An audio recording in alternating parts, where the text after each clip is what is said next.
자, 우리 마가복음 14장으로 들어가겠습니다. 마가복음 14장 1절로 9절까지, 1절로 9절까지. 네. 주님이 이제 십자가에 못 박히실 준비를 이제 하고 있습니다. 십자가에 못 박히실 준비를 한다는 것은 유대의 지도자들, 종교 지도자들이 예수님을 이제 잡아가는 그 날이 다가오고 있다는 거죠. 이틀이 지나면 유월절과 무교절이라. 대제사장들과 서기관들이 예수를 흉계로 잡아 죽일 방도를 구하며 유월절 저녁 식사를 하셨던 것이 바로 목요일 저녁이었죠. 목요일 저녁. 목요일 저녁에 유월절 식사를 하시고 그것이 최후의 만찬이었습니다. 그날 밤에 붙잡히시고 그 다음에 금요일 날 십자가에 못 박혀 우리에게 생명을 주시고 그 다음에 주일날 금토일 주일날 새벽에 부활하시는 그런 지금 프로그램으로 진행이 되고 있습니다. 자, 대제사장들과 서기관들, 유대교의 지도자들입니다. 이 지도자들은 예수 그리스도가 엄청난 위협이었어요. 예수 그리스도가, 예수님이 그들이 가르쳐 왔던 전통을 파괴하는 듯한, 그들의 전통을 파괴하는 듯한 말씀을 여러 차례 많이 하셨고, 특별히 이 사람들이 제일 힘들었던 것이 뭐냐 하면은 성전에 대한 예수님의 말씀이었죠. 유대교가 성전 중심의 종교거든요. 성전 중심의 종교 시스템인데 예수님께서 성전을 귀하게 여기는 듯 하면서도 또 성전에 대해서 이 사람들이 볼 때는 편대하는 듯한 그런 느낌으로 예수님이 말씀을 하셨기 때문에 이 사람들은 지금 성전 중심의 자기 신앙의 시스템을 예수님이 무너뜨린다라는 느낌을 받은 겁니다. 자, 예수님께서 성전에 대해서 뭐라고 하셨습니까? 가장 유명한 말씀이 뭐죠? 이 성전을 헐어라 그랬어요. 헐어라. 이걸 헐어버려라. 그러면 내가 3일 만에 다시 짓겠다라는 말씀을 하셨어요. 자, 이걸 신학적으로 혹은 성경적으로 제대로 이해하지 않으면 이 말씀을 그냥 그대로 문자적으로만 이해하면 예수 그리스도의 이 주장은 굉장히 도발적인 주장이면서 또 한편으로 보면은 터무니없는 주장인 거죠. 46년 가까이 지은 이 성전을 헐으라고?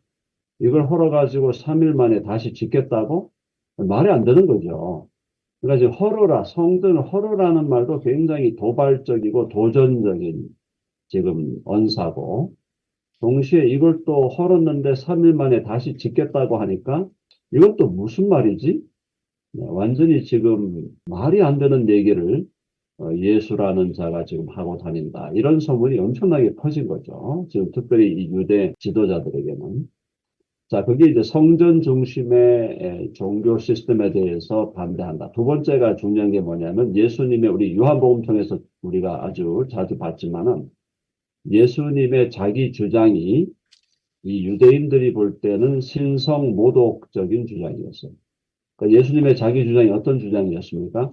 예수님은 하나님의 아들이다라고 하는 그런 주장을 넘어서 예수님 스스로가 하나님과 동등되다는 주장을 하셨던 것이죠. 예수님이요. 직접 하시다 보니까 이 사람들이 볼 때에는 예수님은 신성모독의 죄를 범하고 있다. 이렇게 본 거죠.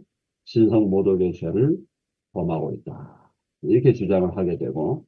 자, 그 다음에 더 나아가서 또 한편 보니까 예수님에 대한, 예수님의 자기 주장이 이 세상에 임금으로 왔다. 유대인의 왕으로 왔다라는 또 주장을 하다 보니까 결국 이것이 가이사와 시저에 대한 반역이다라는 것까지 이제 죄가 확장되는 거죠. 그래서 신성모독의 죄와 반역의 죄, 거기에다가 자기 성전 종교 시스템에 도전하는, 도발하는 그런 움직임. 거기에 또 가장 이들이 볼 때 힘들었던 것이 뭐냐면은 안식일 날.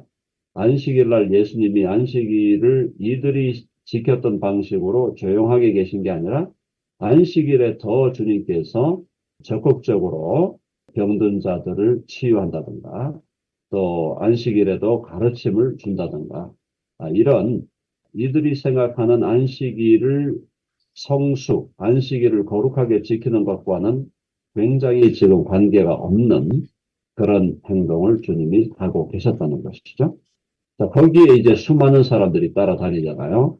예수님의 옆에 12명의 제자들이 따라다니는 걸 넘어서서 70명의 또 제자들이 세컨드 서클, 두 번째 서클에 70명이 따라다니고 그 다음에 수많은 사람들이 또 예수님을 따라다니는 매우 지금 위협적인 상황에서 가장 이제 이들이 힘들었던 것은 핵심은요. 죄에 대해서는 뭐 신성 모독죄니 뭐 반역죄니 이런 죄목을 다 뒤집어 씌웠지만은 이들이 제일 힘들어하는 건 자기들의 밥그릇이에요. 밥그릇. 밥그릇이 뭐냐면 결국 뭡니까? 성전 중심의 이 종교 시스템을 거기에 대항하면서 자기들을 따라와야 할 사람들이 예수님을 지금 따라가고 있으니까 여기서 완전히 지금 눈이 뒤집히는 이런 상황이 된 것입니다. 자, 제가 이걸 좀 배경적으로 여러분들에게 이미 아는 내용이지만 그래도 여러분들에게 배경적으로 좀 설명을 해드렸습니다. 자, 2절에 보니까 여기 보세요. 이르되 밀란이 날까 하노니 명절에는 하지 말자 하더라. 이게 무슨 말입니까? 지금 예수님을 잡아가지고 죽이려고 하니까 밀란이 날까 두려워하는 거죠. 이 밀란이 날까. 왜냐하면 예수님을 지금 뭐 수백 명 정도 레벨에서 지금 따라오는 게 아니고 수천 명이 지금 따라가고 있는 거거든요. 수천 명이 지금 따라가고 있으니까 이게 지금 예수를 우리가 건드렸다가 밀란이 날까 하노니 겁이 나는 겁니다. 지금 지금 많은 군중들이 저희 많은 민중들이 지금 예수님을 따르고 있는 거예요. 자, 이 상황에서 예수님의 죽음이 준비되고 있습니다. 예수님의 죽음이 준비되고 있는데 예수님의 죽으심이 준비되는 것은 여인의 향유를 붓는 사건인데요. 자, 거기 한번 보십시오. 3절. 예수께서 베다니 나병 환자 시몬의 집에서 식사하실 때에 한 여자가, 이 여자가 누구냐라는 것은 사실은 정확하게 밝혀져 있지 않습니다. 물론 이제 뭐 마리아다, 막달라 마리아였을 것이다.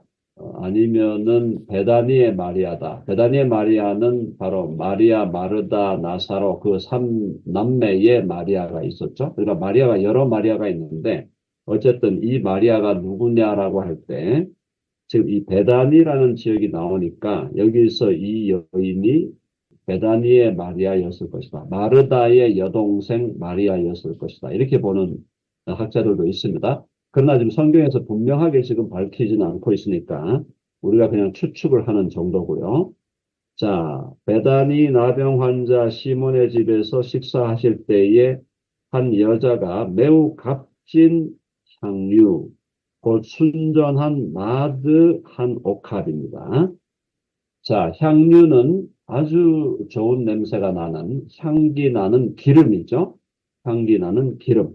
그리고 여기서 나드라고 하는 이 기름은요, 히말라야니까 지금 이게 지금 이스라엘 땅에서 히말라야에서 나오는 이 기름을 얻는다는 것은 굉장히 어려운 일입니다.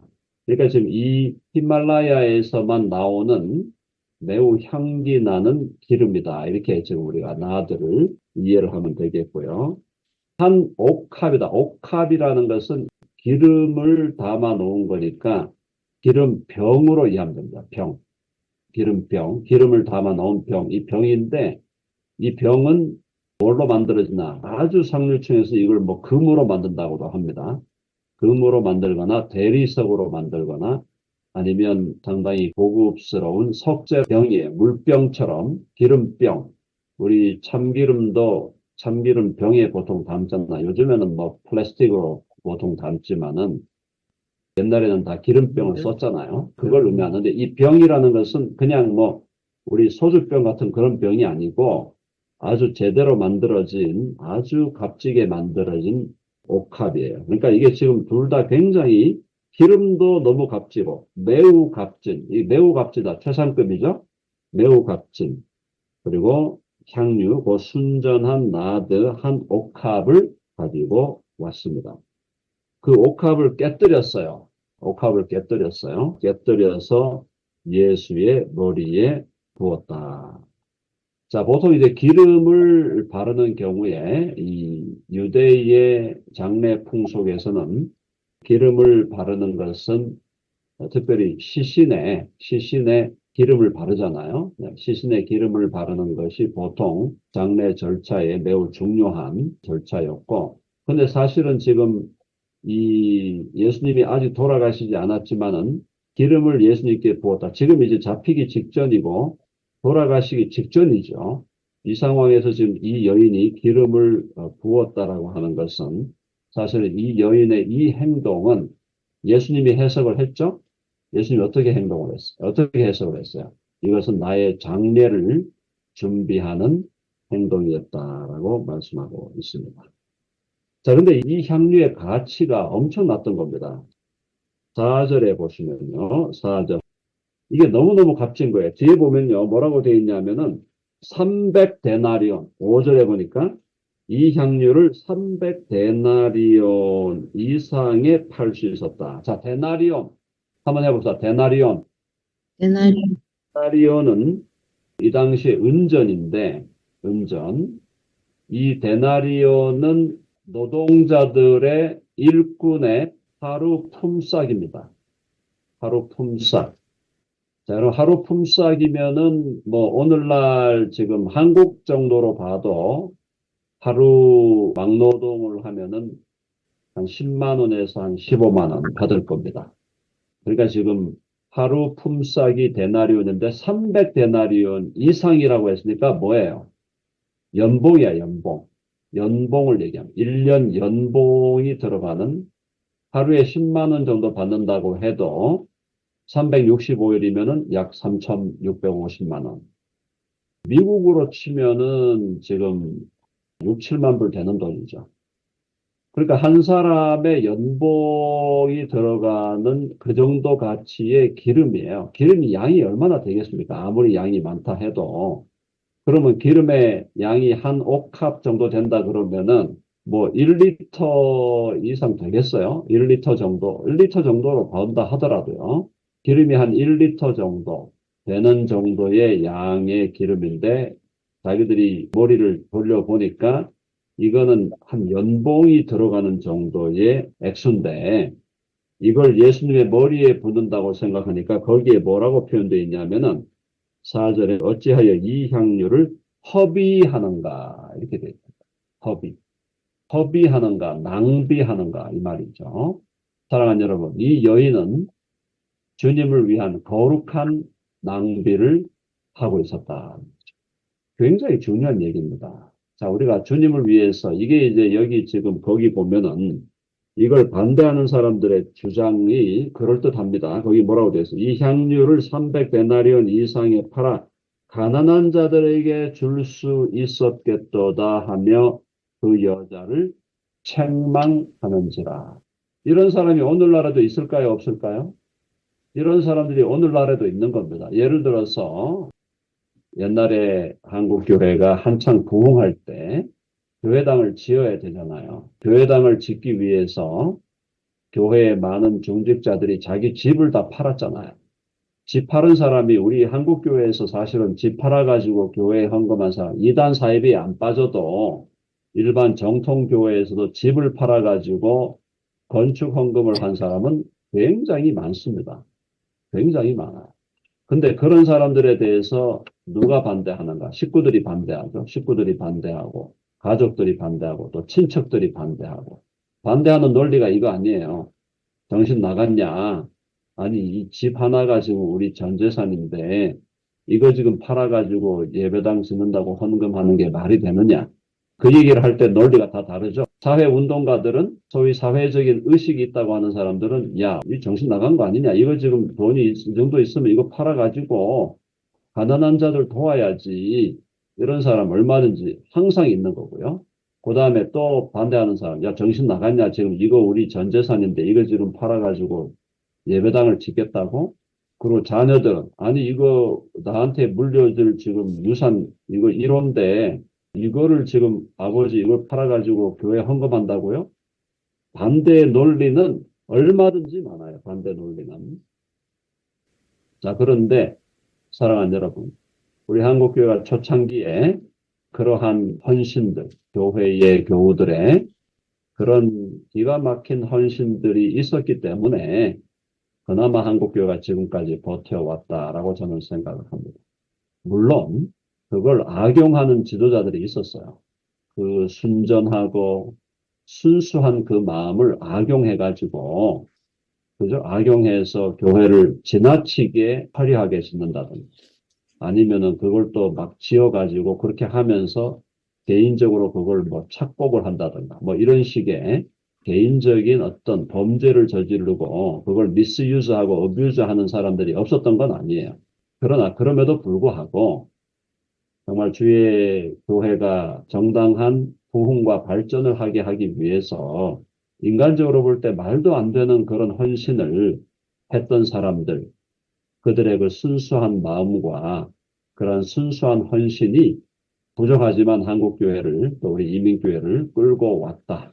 그런 긍정적인 측면에 대해서는 우리가 분명하게 인정을 recognize를 해주고 넘어가야 된다. 그래서 우리가 어떤 거대한 무슨 건축물을 짓고 그렇게 할 계획은 전혀 없습니다만 어쨌든 그렇다 할지라도 오늘 이 여인의 이 인간적으로 볼 때는 낭비하는 것 같고 허비하는 것 같지만은 이 여인이 지금 이 마음, 이 여인의 마음에서는 결국 뭘 얘기하는 거예요? 주님의 죽으심을 예비하자.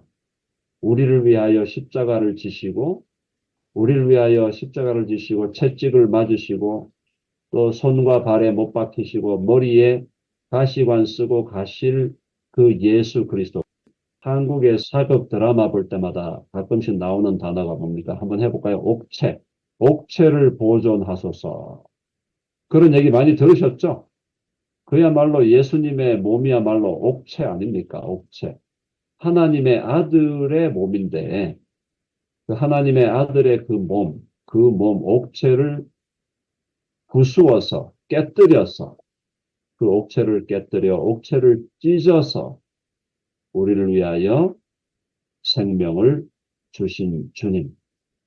그 주님의 죽으심을 이 여인이 누구였든지 간에 이 여인은 그 주님의 죽으심을 미리 차리고 주님의 죽으심을 준비하는 그 거룩한 아름다운 기름을 부었다. 그래서 이건 우리 개인적으로도 주님을 위한 진정한 의미에서 주님을 위한 주님의 나라와 복음을 위한 낭비는 없다는 걸 얘기하는 거예요. 낭비다, 허비다 라는 것은 있을 수 없다는 거예요.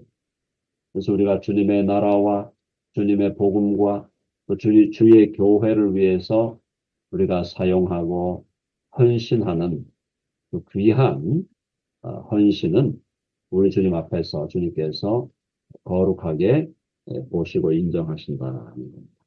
자, 다시 봐서 5절 보면 이 향료를 300데나리온 이상에 팔아 가난한 자들에게 줄 수 있었겠도다 하며 그 여자를 책망.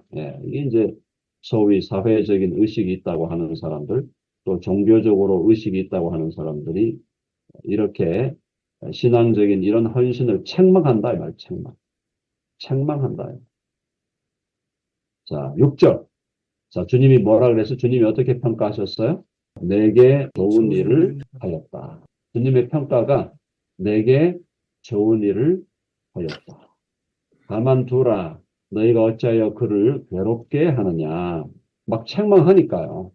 또 이 시대에는 여성을 우대하는 시대입니까? 여성을 천대하는 시대입니다. 여성을 천대하는 시대, 천대하는 시대에 이 여성이 300데나리온이나 되는 이 기름, 그 한 옥합 해봤자 1리터 내외일 텐데, 그걸 예수님의 머리에 붓는 거를 보면서 막 분노하는 거예요. 속마음은 뭐겠습니까? 야, 그걸 왜 예수에게 주냐? 나한테 주지. 이거죠. 그걸 왜 예수에게 주고 있느냐? 그 돈 있으면 나한테 달라. 이런 거죠. 나한테 기부하면은 내가 잘 쓸 텐데, 아니면 나한테 개인적으로 주면 내가 잘 쓸 텐데, 이런 마음들을 가지고 있는 거예요. 자, 그러니까 예수님은 가만두어라. 어찌하여 그를 괴롭게 하느냐? 그가 내게 좋은 일을 하였느니라. 좋은 일을 한 거예요. 그러면서 7절에 굉장히 강력한 주님의 가르침. 가난한 자들은 항상 너희와 함께 있으니 아무 때라도 원하는 대로 도울 수 있거니와. 네가 정말 가난한 자들을 돕고 싶으냐? 그러면 가난한 자들은 항상 있다, 항상. 가난한 자들은 항상 너희와 함께 있다. 그러니 아무 때라도 원하는 대로 도울 수 있거니와. 나는 너희와 항상 함께 있지 않아. 여기서 항상 함께 있지 않는다는 것은 육신적인 의미죠. 영적으로 주님은 우리 믿는 자들과 항상 함께 하시지만 육신적으로는 이 땅을 떠나 계시잖아요. 그래서 그 얘기를 하고 있는 거죠. 8절에 그는 힘을 다하여 내 몸에 향유를 부어 내 장례를 미리 준비하였느니라. 이게 중요한 거죠. 뭐 했다고? 8절은 힘을 다하여 주님을 사랑한 거예요. 이 여인의 입장에서 지금 1년치 자기 연봉이 들어가는 만큼의 이 기름을 준비해서 예수님의 머리에 부었다는 것은 예수님을 향한 놀라운 사랑이죠. 힘을 다하여 사랑한 거예요. 자, 이런 맥락에서 아마 베다니의 마리아였을 가능성, 아니면 막달라 마리아였을 가능성이 제기되는 거죠. 예수님을 사랑했던, 정말 진실로 예수님을 주와 구주로 믿고 사랑했던 여인들 중에 가장 대표적인 사람이 그 두 사람이에요. 막달라 마리아, 아니면은 베다니의 마리아. 이 두 여인 중에 분명히 한 사람이었는데, 이 지금 지역적인 백그라운드가 베다니니까 이 베다니의 마리아였을 것이다 라고 지금 보고 있는 겁니다. 자, 그래서 주님을 사랑하는 마음으로 힘을 다하여 내 몸에 향유를 부어 내 장례를 미리 준비하였느니라. 왜 주님의 장례를 준비해야 될까요? 주님의 십자가가 복음의 핵심이에요. 그래서 거기 9절에 결론을 내립니다. 내가 진실로 너희에게 이르노니 온 천하에 어디서든지 복음이 전파되는 곳에는 이 여자가 행한 일도 말하여 그를 기억하리라 하시니라. 복음은 뭐예요? 예수님의 죽으심이에요. 예수님의 십자가의 죽으심. 십자가에 예수님이 어떻게 죽으신 거예요? 예수님의 옥체를 다 찢어서 우리를 위해 주시고 십자가에서 보혈을 우리를 위하여 흘려 주심으로 그것이 우리의 죄를 사하고 우리의 죄를 덮는 유일무이한 하나님의 구원의 방법이죠. 구원의 길, 그 길을 예배하는 거니까 주님의 죽으심을 예배하는 이 향유를 붓는, 그리고 힘을 다하여 주를 사랑하는 사랑의 고백이었죠. 사랑의 고백. 주를 향한 사랑의 고백으로 이 여인은 모든 것을 드렸고, 그래서 복음이 전파되는 것은, 천하에 어디든지 복음이 전파되는 것은 이 여자가 행한 일도 말하여 그를 기억하리라. 복음의 핵심이 뭐니까? 예수 그리스도의 십자가의 죽으심입니다. 십자가에 피 흘려 살찌져 죽으신 예수 그리스도. 그 죽으심, 생명 주심을 통하여 우리에게 영원한 생명의 길을 여시고, 우리의 죄사함의 길을 여시고, 우리에게 영생의 길을 여시고, 또 우리를 하나님의 아들들과 딸들로 만드시는 놀라운 일을 이루시고, 우리를 하나님의 나라의 영원한 상속자로 만들어 주시고, 그리고 우리로 하여금 예수 그리스도의 신부로, 또 하나님의 아들, 딸로, 예수 그리스도의 제자로 이 땅을 보람 있게, 의미 있게, 가치 있게 살아갈 수 있는 길을 여신 것, 그것이 바로 주님의 십자가의 죽으심. 그래서 이 주님의 십자가의 죽으심에 대해서 이 죽으심을 준비한 이 여인의 이 거룩한 낭비가 주님 앞에 칭찬받았다. 거룩한 사랑이라고 그랬죠. 거룩한 사랑. 자, 그래서 이것이 이 내용이 복음서에 다 기록이 되어 가지고 지난 2000년 동안 복음이 전파되는 모든 곳에서 이 여인의 이 거룩한 헌신이 계속해서 알려지고 기억되었다는 것. 교훈은 무엇입니까? 교훈은 주를 사랑하여 하는 모든 헌신과, 그죠? 심지어 인간적으로 볼 때 낭비라고 생각되는 정도의 그 낭비도 주님을 위한 것이고, 주의 교회를 위한 것이고, 주의 복음을 위한 것이라면, 그것은 우리 주님께서 기쁨으로 인정하시고 받으신다. 자, 우리 기도합니다.